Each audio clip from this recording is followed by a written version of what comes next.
I'm here putting in sweat equity hours to build my home that I've been waiting for forever. Today we're starting framing the walls of our 47th house. Cindy Pezza will be getting the house. She's here working with us today. And the youth group that's here right now built all these walls about 2 months ago, and they sent them to us, and we're just standing them up today. Part of our summer mission week was staying at our church for a week and doing community projects. And we spent one day building these walls to donate to Habitat for Humanity. So that's why we're here, to actually, see the walls be built a little bit more. We're not giving anything away. I think it's to help people with a hand up, and that's what I think is the most rewarding aspect. Nobody's just given a home. And everybody works on it. They're learning about it. Most of the homeowners, when they first come out, they don't even know which end of a hammer to use. And a lot of them, by the time the house is done, they're actually showing people how to do stuff. And that's really gratifying for me to see that, I've had some impact on their life, and they've learned a lot of stuff. Sweat equity is a certain number of hours per family that you have to perform either construction on homes or work in the restore for Habitat. As far as the families qualifying for our program, obviously there has to be a need, and there also has to be an income level that meets our requirements. They also then all have to have a credit of some sorts. They don't have to have a high credit rating, but they have to have an open line of credit. And then the family selection, once they get past that as the initial screening process, the family selection committee then goes through a more rigorous interview and visit and so forth. When the house is built, they still have to buy that house, but they buy that house for the cost of the material that went into it. And once you subtract out all the labor costs, it makes the house very affordable, and Habitat carries a no-interest loan for them to pay for that house. Back in 1989, I was thinking of going on a bicycle trip across the United States. Habitat for Humanity was 13 years old as an international organization, but there was no affiliate yet in Washington County. I thought to myself, what an interesting way this would be to bring a focus and concentration on this habitat, and it's possible that we could use something like a bicycle ride as a seed project to stimulate this affiliate. And the basic idea was, I'm going to be biking 3,400 miles, so what if we raise money, maybe ask individuals to contribute a penny a mile, $34, something like that. And so in the process, we raised $10,000, and that was enough for the building of the first house here in Washington County. This is one of several posters that was put by the Habitat folks in the malls in this region to help promote the work of Habitat for Humanity, and also to bring attention to the bike trip. I'm really glad I still have a copy of this map. It's a wonderful visual reminder of what for me was a life-transforming experience, and something that enabled the Habitat affiliate in Washington to get off the ground.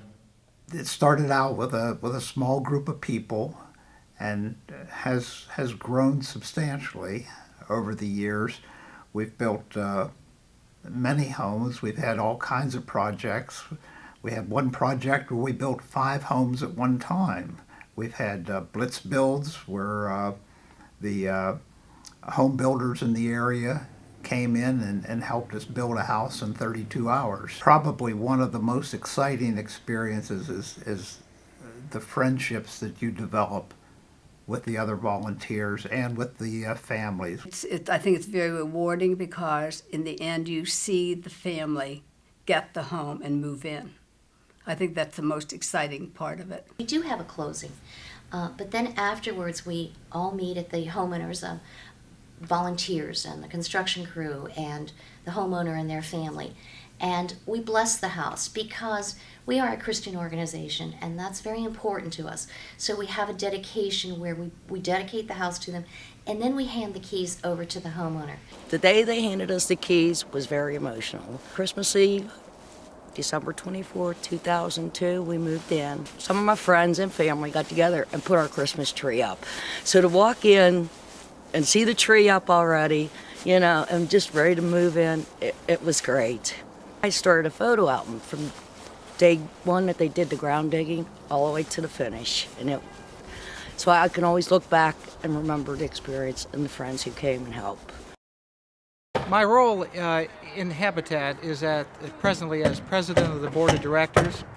And I've been involved with Habitat as a volunteer since I've retired about 5.5 years ago. And my first initiative was to start the Restore. That was the beginning of the Restore back in September of '06. Welcome to the Renovation Station. This is the Habitat Restore that features new and used recycled building materials, and we offer these to the general public for sale. Well, the primary connection between our store operation and Habitat Washington County, which actually builds houses and prospects for homeowners, is that we try to furnish as much of the money as possible toward that effort. Almost exclusively the money we make at the store stays in Washington County.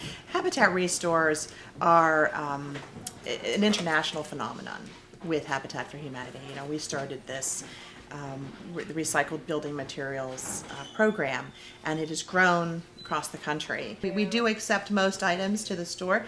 We don't accept clothing or mattresses, things of that sort, but you know, we've had everything from ice cream to commodes or jumper cables to tiki torches. The individuals that come in the store are a varied lot. We have everyone from the richest to the poorest. We have attorneys, and we have people on government assistance. About 4 or 5 years ago, I purchased a home, and I got it at a good, reasonable price. And I knew it was going to take quite a few years with my income to fix it up. I've gotten windows here and a lot of plumbing items. I mean, just about everything, you know, that you could imagine when you're remodeling a home. If it wasn't for the renovation station and the quality of items that they do offer here and the prices, that dream may not have happened. There's not enough I can say about it because it's really been a blessing in my life. Because of our success here in our little store, we are actually able to move to a bigger location. We had funders that saw the potential, saw our success and the potential to catapult our affiliate, you know, from the revenue of the store from a 2 to 3 house a year affiliate to 4 to 6 and beyond. An old Foodland site on East Maiden here in Washington, PA. And what we're attempting to do is take the store, demolition all the interior walls, and reframe and insulate and make it anew for a move of the Restore from our East Wheeling address to here, so that we'd have a better display areas and that sort of thing. And I've worked with Ed Yorty, our construction manager. We've done some framing, you can see. We're in the process of removing insulations and disposing of that.